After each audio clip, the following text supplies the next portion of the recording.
Good morning, student. Let's start chapter 2, Water Requirements of Crops. I am Professor Suraj Kumar. आज हम लोग पढ़ेंगे फसल के पानी की आवश्यकता के बारे में। ठीक है, ड्यूटी क्या होता है, डेल्टा क्या है, दोनों के बीच में रिलेशनशिप, बेस पीरियड किसे बोलते हैं, क्रॉप पीरियड क्या होता है। तो आज हम लोग इसके बारे में जानकारी प्राप्त करेंगे। पहले देखते हैं water requirements of crops.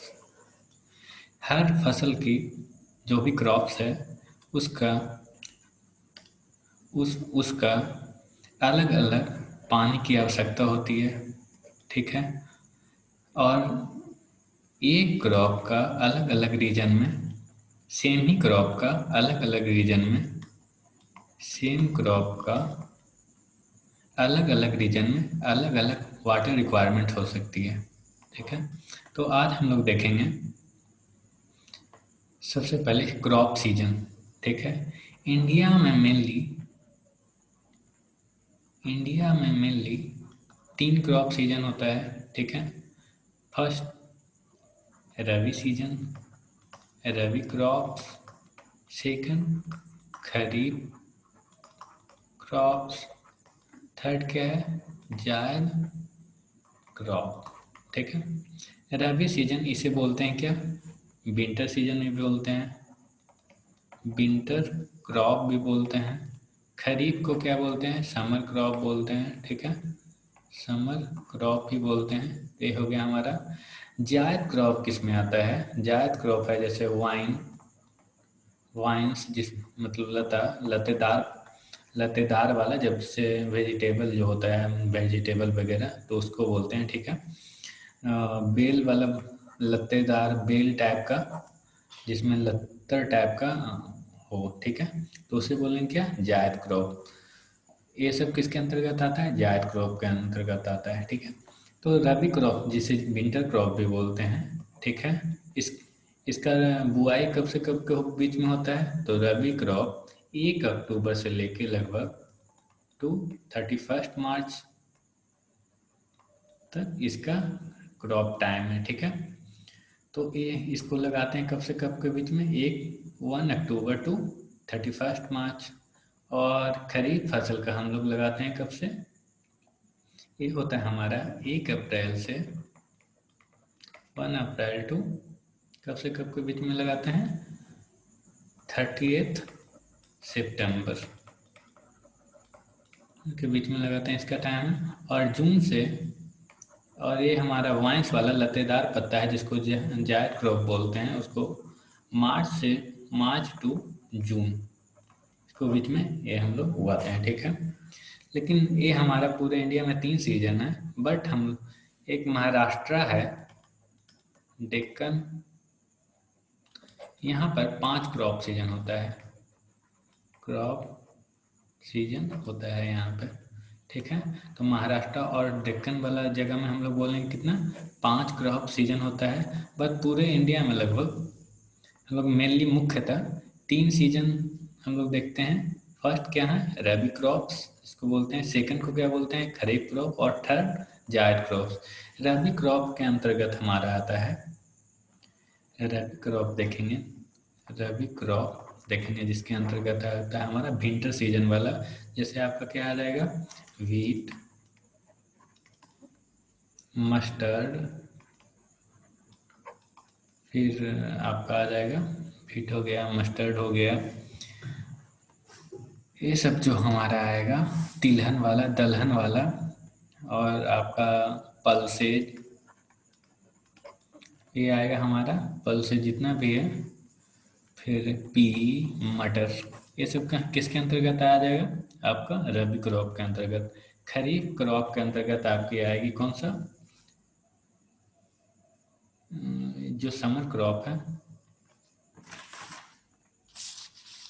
Kharif crop जो समर क्रॉप है, इसको बोलेंगे कहते हैं खरीफ क्रॉप, इसको बोलते हैं क्या, समर क्रॉप भी बोलते हैं। इसके अंतर्गत आपकी कौन सी फसल आएगी, जो गर्मी में उगाते हैं, जैसे क्या, राइस, राइस हो गया आपका, फिर क्या हो गया, ज्वार हो गया, बाजरा हो गया, ये सब किसके अंतर्गत आता है आपको? खरीफ फसल के अंतर्गत। कैश क्रॉप हो गया जो भी इसमें, कैश क्रॉप जैसे इसके अंतर्गत कैश क्रॉप भी आता है। कैश क्रॉप इसके अंतर्गत, कैश क्रॉप में क्या आएगा आपका? कॉटन, टोबैको,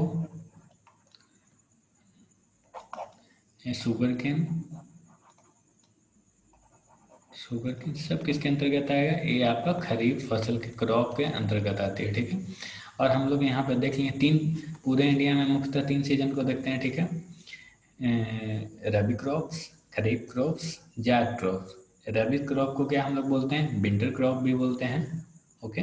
और खरीफ क्रॉप को हम समर क्रॉप भी बोलते हैं। इसका कब से कब टाइम पीरियड है रबी क्रॉप का?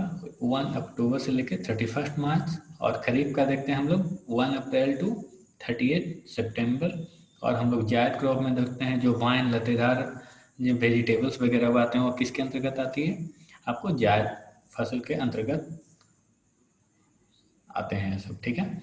एक इसका कब से टाइम पीरियड है? March to June. लेकिन यहाँ पे बॉम्बे है, एक जगह है महाराष्ट्र और डेक्कन वाला जगह, यहाँ पे हम लोग को 5 क्रॉप सीजन देखने को मिलता है, ठीक है। अब हम लोग आगे बढ़ते हैं, इरेज कर देते हैं इसको, ठीक है। इरेज हो गया। अब हम लोग देखते हैं water requirements of crop means the total quantity and the way in which a crop requires water from the time it is sown to the time it is harvested. Okay. The term water requirements of a crop means the total quantity and the way in which a crops require water from the time it is sown to the time it is harvested. मतलब कोई भी फसल को जब हम लोग लगाते हैं, ठीक है, और उसको काटने के बीच में जितना हम लोग का वाटर की आवश्यकता होती है उसको मैचर होने में, पूरे प्रौढ़ होने में, उसके बाद नरिशमेंट करने में जितना पानी की आवश्यकता होती है उसको क्या बोलेंगे? Water requirement for that crop, okay. Water requirements will vary with the crop as well as with place. एवं हम लोग पहले ही देख लिए हैं कि वाटर रिक्वायरमेंट, जो फसल का रिक्वायरमेंट होगा वो क्या होगा? फसल का वो प्लेस टू प्लेस चेंज होगा, ठीक है, वैरी करेगा। नेक्स्ट देखते हैं हम लोग, different crop will have different water requirement and the same crop में have different water requirement at different places of country. बोल रहा है डिफरेंट क्रॉप, भिन्न प्रकार के फसल को भिन्न भिन्न भिन्न भिन्न मात्रा में उसको वाटर की आवश्यकता होती है। लेकिन सेम क्रॉप को डिफरेंट जगह पे क्या होगा? डिफरेंट प्लेसेस पे उसको, कंट्री के डिफरेंट प्लेसेस पे एक समान वाटर की आवश्यकता नहीं होगी। मतलब बोल रहा है कि आपको अलग अलग सेम ही फसल को अलग अलग जगहों पे अलग अलग उसकी वाटर की क्या होगी? आवश्यकता होगी, ठीक है। ऐसा नहीं है कि सेम फसल है तो आए यहाँ पे हम किसी क्षेत्र में लगा रहे हैं तो उसको 10 सेंटीमीटर अगर मान लेते हैं आवश्यकता होगी, तो वहाँ पर किसी दूसरे रीजन में भी उसको 10 सेंटीमीटर वाटर की ही आवश्यकता होगी। ऐसा नहीं है, बढ़ भी सकता है, 20 भी हो सकता है, 30 भी हो सकता है, ठीक है। तो बोल रहा है कि सेम क्रॉप को अलग अलग रीजन में अलग अलग वाटर की आवश्यकता होगी, ठीक है। अगले पॉइंट पे हम लोग बढ़ते हैं। अब देखते हैं हम लोग एरिड रीजन क्या है। What is arid region? The area where irrigation is must for agriculture is called arid region. मतलब वैसा क्षेत्र जहाँ सिंचाई की ज़रूरत होती है, बहुत ही आवश्यकता होती है, तो उसको क्या बोलेंगे? Arid region. उसके बिना कृषि नहीं हो सकता है, ठीक है। तो ऐसे क्षेत्र को एरिड रीजन बोलेंगे। जहाँ पर इरिगेशन की बहुत ज़्यादा आवश्यकता होती है खेती के लिए, उसे क्या बोलेंगे? Arid region. अब हम लोग देखते हैं सेमी एरिड रीजन क्या होता है। The area in which inferior crops can be grown without irrigation is called semi arid region, वैसा क्षेत्र जहाँ इंफेरियर क्रॉप्स को उगाया जाता है बिना इरिगेशन के, ठीक है, विदाउट इरिगेशन, तो वैसे क्षेत्र को क्या बोलेंगे हम लोग, सेमी एरिड रीजन, ठीक है। अब हम लोग देखते हैं नेक्स्ट पॉइंट है क्रॉप पीरियड, ये बहुत इंपॉर्टेंट है, इसको हम लोग देखते हैं। क्रॉप पीरियड क्या होता है, तो क्रॉप पीरियड होता है the time period that elapsed from the instant of its sowing to instant of its harvesting is called crop period. कोई बोल रहा है, यहाँ पे समझा रहा हूँ मैं, कि कोई क्रॉप को जब हम खेत में इंस्टेंटली उस क्षण लगाते हैं, ठीक है, क्रॉप को लगा दिए और इस क्रॉप को लास्ट में हम लोग इसको क्रॉप को कट कर लेंगे, तो ये दोनों के बीच में जितना टाइम लैप्स करेगा, जितना टाइम लगेगा, उसको क्या बोलेंगे, इसका क्रॉप पीरियड। तो ये क्या हो जाएगा, इसका क्रॉप पीरियड हो जाएगा, ठीक है। बोल रहा है the time period that lapse from the instant of its sowing to the instant of its harvesting is called the crop period.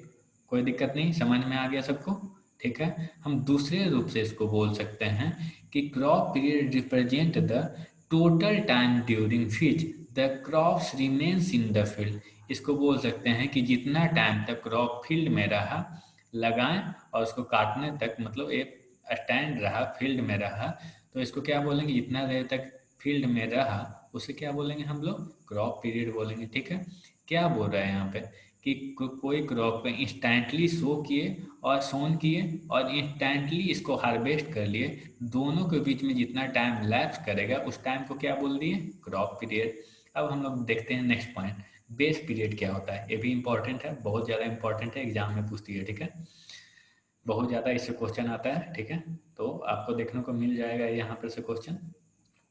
Base period is defined as the total time between the first watering, यहाँ पे ध्यान देना है आप लोग को, total time between the first watering done before the preparation of land for sowing of a crop and the last watering done before harvesting.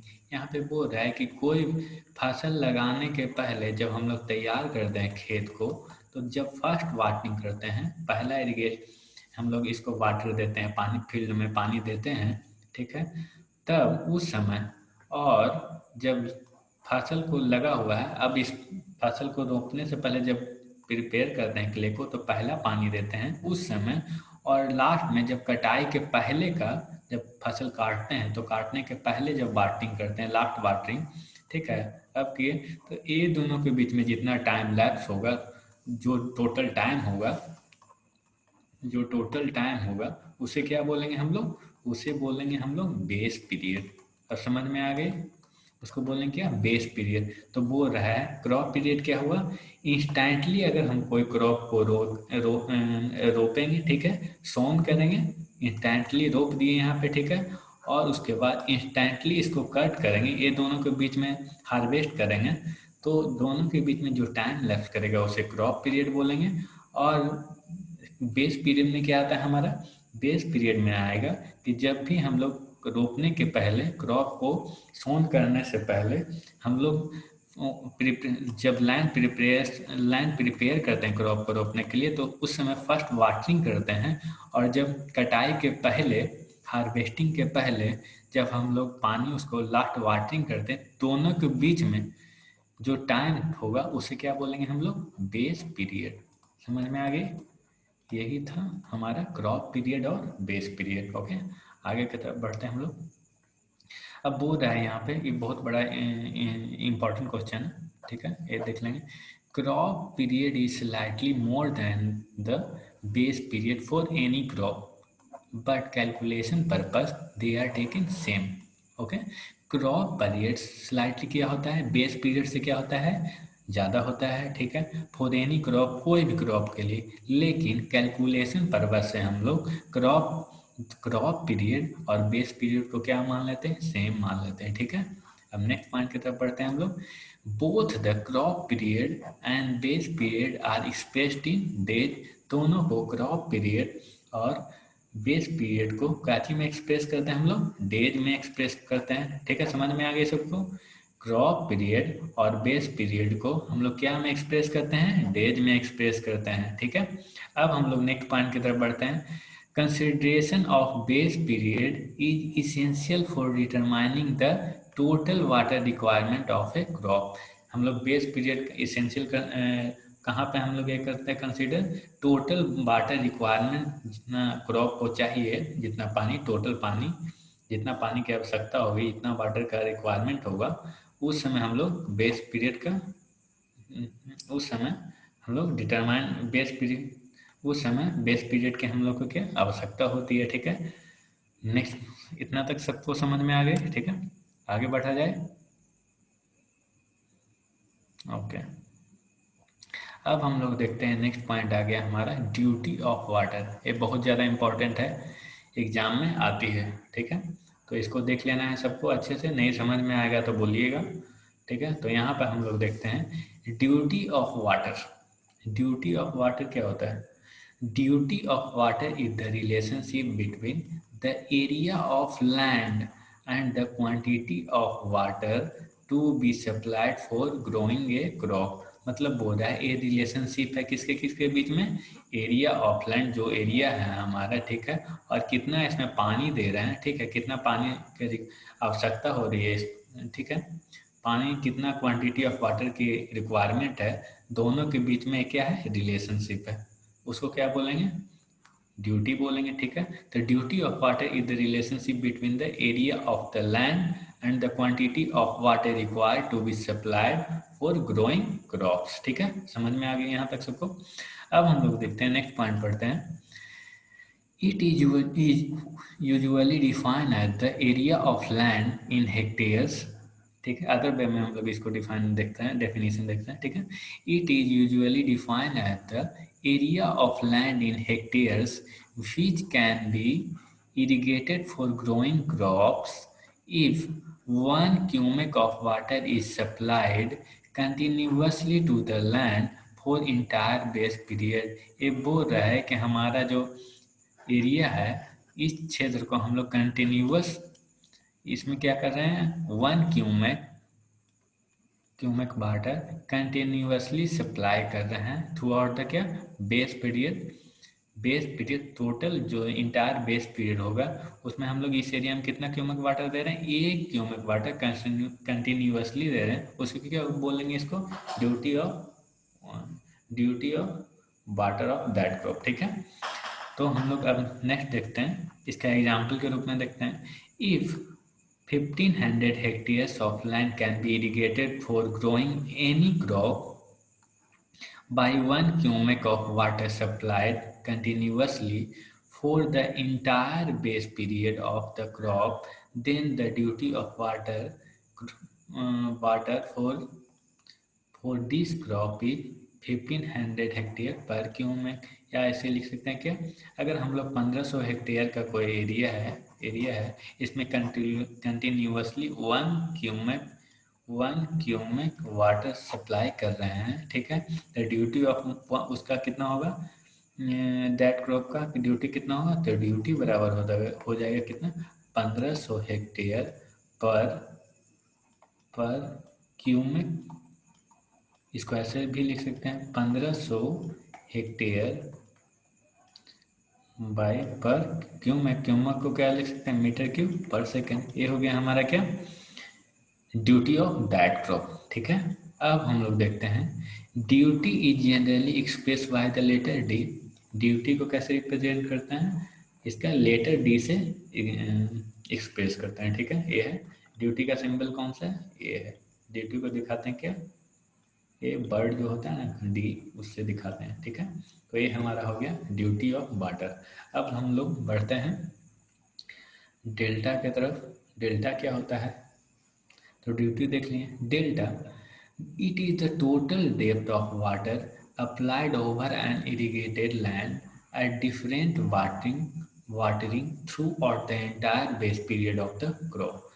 बोल रहा है कि फसल को पूरे मैचर होने के लिए जितना पूरे बेस पीरियड में उसके वाटरिंग की आवश्यकता होती है, जितना डेप्थ ऑफ वाटर की आवश्यकता होती है उसे क्या बोलेंगे, उसका डेल्टा बोलेंगे। ठीक है, डेल्टा को रिप्रेजेंट करते हैं कैसे, सिंबल ऐसे।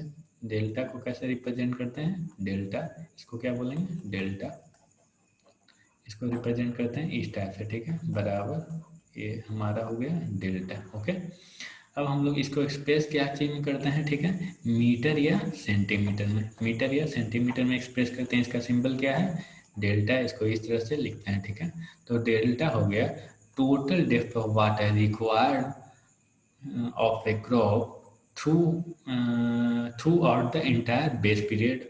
ठीक है, तो उसको क्या बोलेंगे हम लोग, डेल्टा।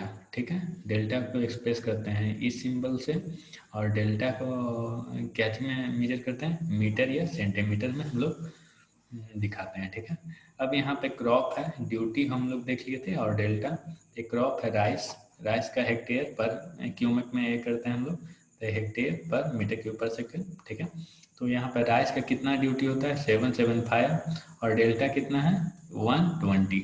यहाँ पे देख रहे हैं वीट का कितना है ड्यूटी, 1800, और यहाँ पे डेल्टा कितना है, 30 सेंटीमीटर। और शुगर किन का देखते हैं हम लोग, गन्ना का 730 ड्यूटी है, और यहाँ पे डेल्टा में 120 सेंटीमीटर डेप्थ ऑफ जो क्रॉप का रिक्वायरमेंट होता है through out the crop entire crop period, तो उसको क्या बोलेंगे, डेल्टा बोलेंगे। ठीक है, तो हम लोग देख लिए डेल्टा क्या होता है। अब हम लोग एक क्वेश्चन करते हैं। ठीक है, ये आप लोग को करनी है, फर्स्ट क्वेश्चन है। ठीक है, if water requires about 7.5 centimetre of water offer every 26 days and the base period of wheat is 130 days, find out the value of the delta for the wheat। wheat का कितना delta होगा, तो सबसे पहले यहाँ पे दिया हुआ है जो क्वेश्चन में दिया होगा, गिवन, गिवन क्या दिया हुआ हमारा, जैसे जैसे क्वेश्चन में हमको दिया रहेगा वैसे वैसे लिख लेंगे। यहाँ दिया हुआ 7.5 centimetre of water wheat requires, wheat, यहाँ फिर से पढ़ते हैं, if wheat requires about 7.5 centimetre of water. ठीक है, तो यहाँ पर डेल्टा कितना दिया हुआ, डेप्थ ऑफ वाटर कितना दिया हुआ है, तो डेप्थ ऑफ वाटर दिया हुआ हमारा कितना, डेप्थ ऑफ वाटर बराबर कितना दिया हुआ हमारा 7.5 सेंटीमीटर। और आफ्टर भी हम लोग कितना आफ्टर पे करते हैं, इरिगेशन करते हैं। ठीक है, after 26 days and the base period of wheat is 130। तो हम लोग देखते हैं कितना फ्रीक्वेंसी है, इतना कितना दिन के बाद हम लोग इसको पटाते हैं, कितना वाटरिंग करेंगे, कितना बार करेंगे। ठीक है, हम लोग कितना बार इसको वाटरिंग करेंगे, तो ये क्या हो जाएगा, रिक्वायर्ड नंबर, कितना बार हम लोग इसको वाटरिंग करेंगे, तो रिक्वायर्ड नंबर ऑफ वाटरिंग बराबर क्या हो जाएगा, इक्वल टू कितना हो जाएगा, कितना दिन है, बेस पीरियड टोटल कितना है 130, और कितना दिनों पे हम लोग दे देते हैं, इरिगेट करते हैं। ठीक है, 26 डेज के बाद हम लोग देते हैं कितना, 7.5 सेंटीमीटर। ठीक है, तो कितना है रिक्वायर्ड नंबर ऑफ वाटरिंग कितना हो जाएगा, तो हम लोग 26 इंटू 5 इक्वल टू कितना हो जाएगा 130, तो यहाँ हो जाएगा हमारा 5, मतलब 5 बार हम लोग 5 बार पानी हमको खेत में डालना पड़ेगा। और कितना डेप्थ रहेगा, एक बार पानी में देंगे, पानी एक बार इरिगेट करेंगे तो कितना डेप्थ देंगे हम लोग 7.5 सेंटीमीटर। तो 5 बार अगर इरिगेट करेंगे, 5 बार देंगे, तो टोटल डेप्थ कितना हो जाएगा, total depth of water required in 130 days बराबर कितना हो जाएगा 5 इंटू कितना हो जाएगा हमारा 7.5, तो कितना हो जाएगा 37.5 सेंटीमीटर। तो डेल्टा हो जाएगा कितना इसका, टोटल डेप्थ कितना हो जाएगा, डेल्टा इक्वल टू 37.5 आंसर हो गया। यहाँ देख लीजिए, फिर से यहाँ पे देखते हैं हम लोग,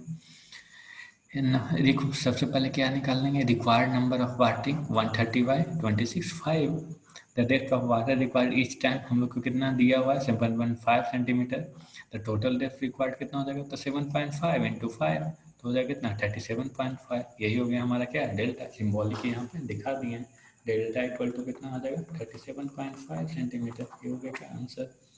अब हम लोग आगे बढ़ते हैं, इतना तक सबको समझ में आ गया होगा।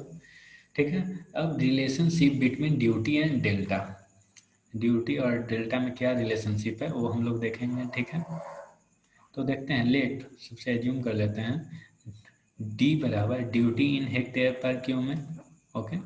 और डेल्टा इक्वल टू, इसको कलर से कर दिए हैं, ऐसा हुआ डेल्टा इक्वल टू ऐसा, ठीक है। डेल्टा बराबर दिस टाइप से इसको दिखाएंगे तो ऐसा होगा, ठीक है।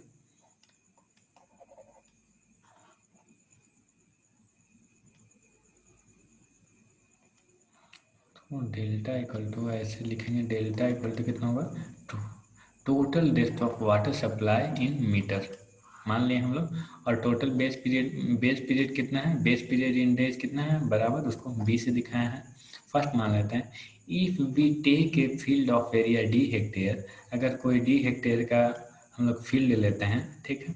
अगर डी हेक्टेयर का कोई फील्ड है, ठीक है, डी हेक्टेयर का फील्ड है, तो वाटर सप्लाई टू फील्ड, अगर कितना इसमें वाटर सप्लाई करेंगे, corresponding to the depth delta metre, अगर डेल्टा, अगर इस वाटर फील्ड डी हेक्टेयर का ये एरिया का मेरे पास एक फील्ड है, उसमें हम लोग डेल्टा डेप्थ वाटर सप्लाई करते हैं, तो टोटल वाटर सप्लाई कितना हो जाएगा हमारा, तो डी इंटू डेल्टा, ठीक है। डी इंटू कितना हो जाएगा हमारा डेल्टा, कितना में हो जाएगा, हेक्टेयर मीटर्स। तो यहाँ पर देखते हैं, इसको और लिख सकते हैं, D into delta into D hectare metre को लिख सकते हैं, डेल्टा इंटू डी है, तो डी को क्या लिख सकते हैं हम लोग, डी हेक्टेयर में है तो इसको मीटर स्क्वायर में बदल लेते हैं, ठीक है। तो डी इंटू 10⁴ क्यूबिक मीटर, मतलब हो गया कि एक हेक्टेयर बराबर इक्वल टू 10⁴ मीटर स्क्वायर, ठीक है। तो यहाँ पर हो गया हमारा delta into D into 10⁴ cubic metre, okay. Same लिखें, 1 पे 4 सुनना है, ठीक है, तो सेम हो गया, ठीक है। तो ये भी लिख लेंगे, ठीक है, ये हो गया। और सेकंड में हम मानते हैं, again for the same field of D hectare, for same field हम लोग लेते हैं डी हेक्टेयर का, ठीक है। 1 cubic of water is required to flow during the entire base period B, ठीक है, इसको माना है डेज में। Hence water supply to the field, तो कितना हो जाएगा वाटर सप्लाई, अगर पूरे इंटायर पीरियड में 1 मीटर क्यूब पर सेकंड सप्लाई किए हैं पानी, और इसका एरिया डी है, तो कितना हो जाएगा हमारा टोटल वाटर सप्लाई कितना करेंगे हम लोग फील्ड में, तो हो जाएगा हमारा water supply to the field equal to कितना हो जाएगा, बराबर 1 into B into 24 into 60 into 60, 1 cubic दे रहे हैं, और कितना है हमारा एक दिन में, तो एक दिन को बदल लिया क्या चाहिए, 24 आवर्स 60 मिनट एंड 60 सेकेंड, ठीक है। इसको चेंज कर लिए, तो आगे हम इतना आ गया, ये हमारा इक्वेशन 2 हो गया, और ये हमारा इक्वेशन 1 हो गया। अब इक्वेशन 2 और इक्वेशन 1 को हम लोग इक्वेट कर देंगे, ठीक है, इक्वेटिंग इक्वेशन 1 एंड इक्वेशन 2, तो डी इंटू डेल्टा इंटू 1 इतना बराबर बी इंटू 24 इंटू 60 इंटू 60, तो डेल्टा इक्वल टू क्या हो जाएगा, B into 24 into 60 into 60 by D into 10⁴ और कितना हो जाएगा equal to 8.64 B by D, कितना भी आएगा हमारा, तो मीटर में आ जाएगा, ठीक है। ध्यान देना है मीटर और सेंटीमीटर में, तो यहाँ आ गया हमारा delta equal to 8.64 B by D. तो ये फार्मूला को याद करना है, ये बहुत सारा क्वेश्चन आएगा इससे, ठीक है, तो दिमाग में रख लेना है इसको, ठीक है, पूरा एकदम दिमाग में इसको बैठा लीजिए इस क्वेश्चन को। इससे हमेशा कोई भी कम्पिटेटिव एग्जाम में, और इस पॉलिटेक्निक एग्जाम में तो पूछती हैं, लेकिन ये उसके साथ साथ आपको कम्पिटेटिव एग्जाम में भी इससे क्वेश्चन आता है एकदम, या फिर डायरेक्ट फार्मूला ही दे देगा आपको, delta equal to 8.64 B by D क्या चीज में आएगा, मीटर में, ठीक है। इतना हम लोग कर लिए, ओके। तो आगे बढ़ते हैं हम लोग, इस पर क्वेश्चन कर लेते हैं हम लोग, find the delta of a crop when it's duty is 864 hectare per cubic on the field, the base period crop is 120 days. तो यहाँ हमारा गिवन क्या है, डी इक्वल टू क्या है, ड्यूटी कितना दिया, 864 हेक्टेयर पर क्यूमेक, ठीक है, 864 हेक्टेयर पर क्यूमेक, और बी दिया हुआ हमारा कितना 120 डेज। तो डेल्टा बराबर हम जानते हैं 8.64 बी बाई डी। तो कितना हुआ 8.64 बी बराबर कितना 120 डेज, और बाई कितना होगा 864। इसको अगर हटा देते हैं तो कितना नीचे 100 से गुना करना पड़ेगा। एक्स फिर वो 864 खत्म, बच गया कितना 120, ठीक है। इतना क्या आ जाएगा हमारा मीटर में आंसर। तो डेल्टा बराबर कितना हो गया हमारा 1.20 मीटर, ये हो गया हमारा आंसर। तो हम लोग, ठीक है, सबको समझ में आ गए। तो यहाँ आज हम लोग पढ़े इंडिया का मेनली क्रॉप सीजन कौन कौन सा होता है, रबी क्रॉप्स, खरीफ क्रॉप्स, थर्ड क्या है जायद क्रॉप्स, रबी क्रॉप्स क्या है विंटर क्रॉप्स है, खरीफ क्रॉप क्या है समर क्रॉप है, और जायद जायद क्रॉप्स इसको क्या बोलते हैं वाइन और बेल क्रॉप्स बोलते हैं, वेजिटेबल्स लत्तर वाला, ठीक है, लता वाला जो रहेगा। तो इसमें आ जाता है क्या लता वाला में आ गया तुम्हारा, जायद वाला में तो बोले नहीं, जायद वाला जो क्रॉप है जायद क्रॉप जो है उसमें आ जाता है क्या वेन टाइप का जितना भी लतादार वाला है वेजिटेबल, जैसे कुकुम्बर, कुकुम्बर, पंपकिन, पंपकिन हो गया, ये सब हो गया हमारा क्या है लता वाला जितना भी आएगा सब आएगा क्या हमारा जायद क्रॉप में, ठीक है। तो ये हमारा हो गया आज का जायद क्रॉप खत्म हो गया। फिर नेक्स्ट हम लोग क्या देखें बेस पीरियड क्या होता है, क्रॉप पीरियड क्या होता है, बेस पीरियड कौन कौन दोनों में बड़ा है, crop period slightly greater than to base period. फिर हम लोग देख लिए क्या ड्यूटी क्या होता है, डेल्टा क्या है, दोनों के बीच में रिलेशनशिप क्या है, उसका फार्मूला क्या है, डी बराबर 8.64 sorry delta equal to 8.64 B by D होता है, ठीक है। तो इसको याद रख लेना, और किसमें मीटर में हम लोग देखे हैं, ठीक है। तो आज हमारा यहाँ पे ख़त्म करते हैं, और नेक्स्ट अगले वीडियो में हम लोग देखेंगे कि कौन कौन सा फैक्टर ड्यूटी को अफेक्ट करता है, ठीक है। तो आज की क्लास के लिए थैंक यू, बहुत बहुत धन्यवाद, थैंक यू।